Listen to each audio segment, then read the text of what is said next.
There is a $3 mixture sitting in every grocery store right now. It preserved meat for 2 full years without any refrigerator, without any freezer, without any electricity, without any plastic packaging, and without a single chemical preservative. Roman legions carried meat treated with this exact mixture across 3 continents.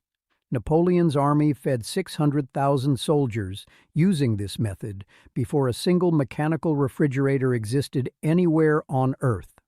Appalachian mountain families in the 1800s kept an entire winter supply of pork safe through brutal heat and bitter cold using nothing but this mixture and a wooden box. And today, the United States Department of Agriculture has buried this method so completely under regulations and warnings and silence that 99% of people alive right now have never once heard how it actually works. Not because it stopped working, because it works so perfectly that a $500 billion refrigeration industry cannot afford for you to learn its name. This is the true story of salt curing, the oldest food preservation method on Earth, and the industry that spent a century making sure your grandfather's knowledge died with him. Welcome to Lost Skills. This is where we open the vaults they welded shut. If these stories matter to you, subscribe now and ring the bell. This is where buried knowledge comes back to light.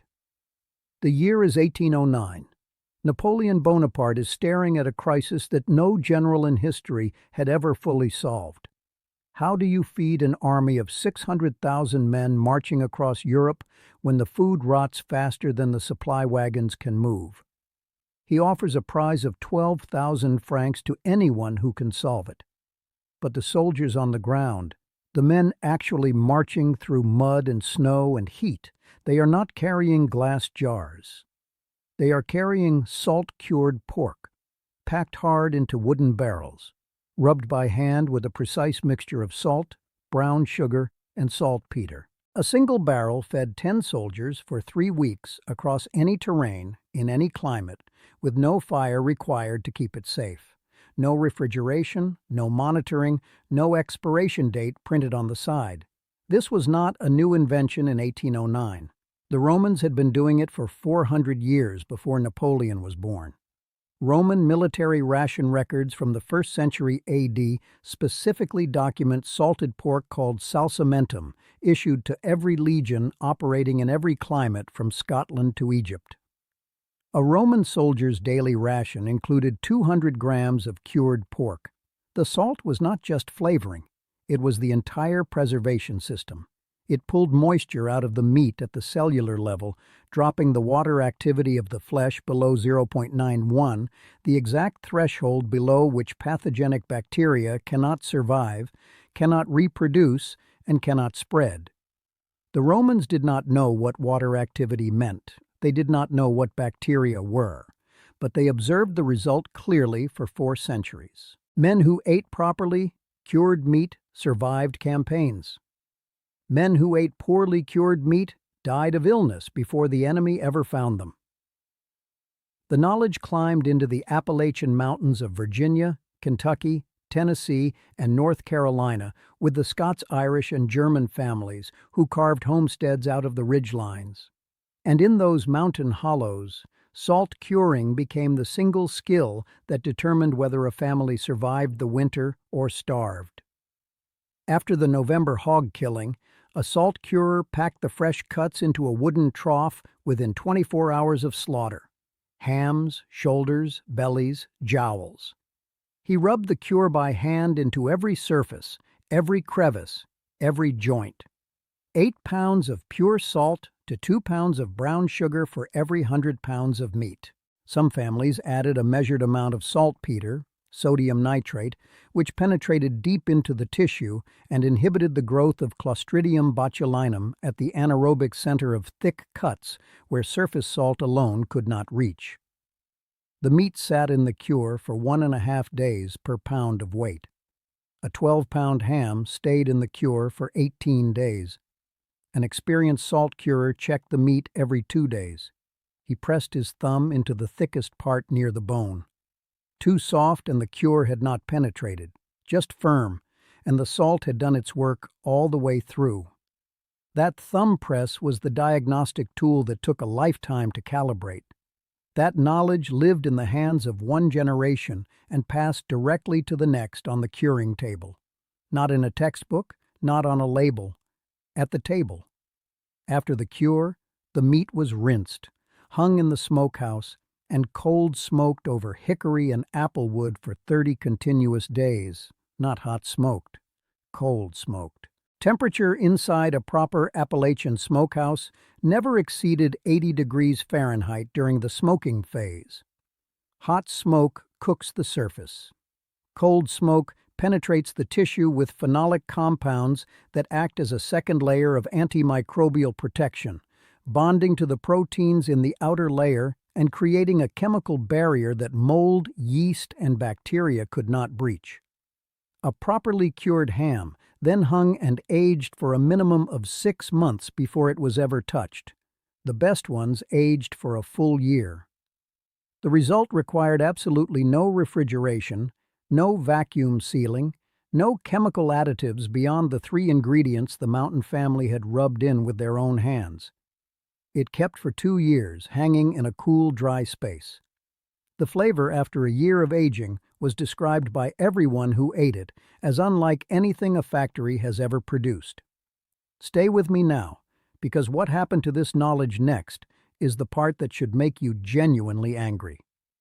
In 1913, the first electric home refrigerator was sold in the United States. It cost $900, at a time when the average American worker earned $600 a year. It was not a mass product yet. It was a luxury. But the refrigerator industry understood something critical from the very beginning. Salt curing, root cellaring, fermentation, smoking, every single traditional food preservation method that families had used for centuries represented an obstacle.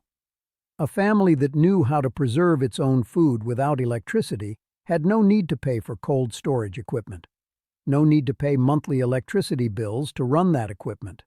No need to buy commercially processed and packaged food with factory-applied preservatives instead of curing their own. Every family that preserved its own food was a family that was not captive to the industrial food chain. The global cold chain infrastructure today generates over $500 billion in annual revenue. The processed meat industry, which uses factory-applied sodium nitrite, sodium erythorbate, and phosphates instead of traditional salt curing, generates another $300 billion. That is $800 billion in annual global revenue built on one single premise: that you cannot safely preserve food yourself at home, that you need their machines and their processed products to survive. A $3 mixture of salt, brown sugar, and curing salt that a mountain woman used to preserve an entire hog for 2 years without electricity is an $800 billion threat, and the response has been systematic, quiet, and almost completely effective. The USDA surrounds home curing with guidance documents written in industrial food science language, water activity measurement, nitrite concentration calibration, validated thermal processing. The traditional knowledge is made to sound dangerous, imprecise, and irresponsible. The skill was removed from schools, from extension service bulletins, from cooking education, from mainstream food media, so completely that it became functionally inaccessible within 2 generations. You cannot learn what nobody will teach. That is not an accident. It is a business model. And it worked. The last generation of American families that routinely salt-cured their own pork is dying right now. Their grandchildren buy sodium nitrite-injected vacuum-sealed ham at $9 a pound from a factory that gives it a 2-week refrigerated shelf life. This video is only the surface of what was taken from you. I have collected everything the food preservation industry does not want you to know inside the complete lost skills vault. Traditional curing methods for beef, game, and fish that last years without power. Smokehouse building techniques used by mountain families for 2 centuries. Root cellaring systems that kept vegetables fresh through brutal winters at 0 cost. Fermentation protocols that indigenous peoples perfected over millennia. Salt ratios, cure times, and smoking guides that never appeared on any product label. Over 10 complete guides in one place. No filler. Straight to the knowledge. The link is in the description. But stay right here because the most important part of this vault is still ahead. Here is exactly what you do to recover this skill starting today. Step 1. Source your pork. Get a fresh uncured ham, pork belly, or shoulder from any butcher or grocery store. Fresh, never previously frozen if possible, because freezing ruptures cell walls and affects cure penetration. Step 2. Mix your cure. For every 5 pounds of meat, combine half a cup of non-iodized kosher salt, 2 tablespoons of brown sugar, and 1 teaspoon of pink curing salt, sold as Prague Powder No. 1 or Instacure No. 1 at any online retailer or homebrew store. Pink curing salt contains 6.25% sodium nitrite. Do not substitute, do not omit, and do not exceed the stated amount. This is the compound that prevents botulism in the anaerobic center of thick cuts where surface salt cannot reach. Use a kitchen scale for this one ingredient. This is the only place in the entire process where precision is non-negotiable. Step 3. Apply the cure by hand. Rub the mixture into every surface for a full 5 minutes. Work into every joint and fold. Place the meat in a non-reactive container, ceramic, glass, or food-grade plastic. Never bare metal. Cover tightly. Step 4. Refrigerate during the cure at 36 to 40 degrees Fahrenheit. 1.5 days per pound at the thickest point. Flip every 2 days. Pour off any liquid that accumulates. At the end of the cure, press the thickest part firmly with your thumb. Firm and dense throughout, with no soft spots near the bone. That is your signal that the cure is complete. Step 5. Rinse in cold water. Pat completely dry. Hang in a cool, dry, ventilated space below 60 degrees Fahrenheit for a minimum of 30 days. A basement, a cellar, a garage. The surface will form a firm, dry rind. This is correct. Do not remove it. Step 6. Optional but traditional. Cold smoke over hickory or apple wood for 2 to 4 days at temperatures below 80 degrees Fahrenheit. This is the step that produces the flavor no factory has ever replicated and adds the antimicrobial layer that Appalachian families relied on for 2-year storage. A family in western North Carolina documented this process in 2021 using hams from locally raised heritage hogs. After 14 months of hanging with no refrigeration, the hams tested within safe parameters and were described by everyone present as unlike anything commercially available. Total material cost per ham was under $4. A comparable commercially aged country ham costs $80 to $150. I need to be honest about one thing. This entire process has margin for variation except one step. The pink curing salt measurement. Too little, and you risk botulism in thick cuts. Too much, and the nitrite level exceeds safe limits. Everything else, the salt ratio, the sugar, the time, the thumb test, the smoke, the aging, all of it has room for the kind of variation that mountain families practiced for generations. That one measurement does not. Use the scale. The Roman legions knew this. Napoleon's quartermasters knew this. The mountain families of Appalachia knew this. The last generation of people who knew it in their hands, and not just their heads, is leaving this world right now, one old man at a time. This knowledge did not die. It was waiting. In old smokehouse journals, in handwritten cure recipes tucked inside family Bibles, in the muscle memory of hands that are no longer here to show you. The salt is still on the shelf. The brown sugar is still in your pantry. The technique that kept families alive through 2 centuries of American winters costs $3 and takes 1 afternoon to start. And right here, right now, watching this video, you just recovered it. If this vault opened something for you today, do not keep it.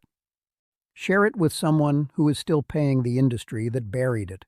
Every share is a vault they cannot close again. Subscribe to Lost Skills. The next vault opens soon. What is inside weighs even heavier than this one.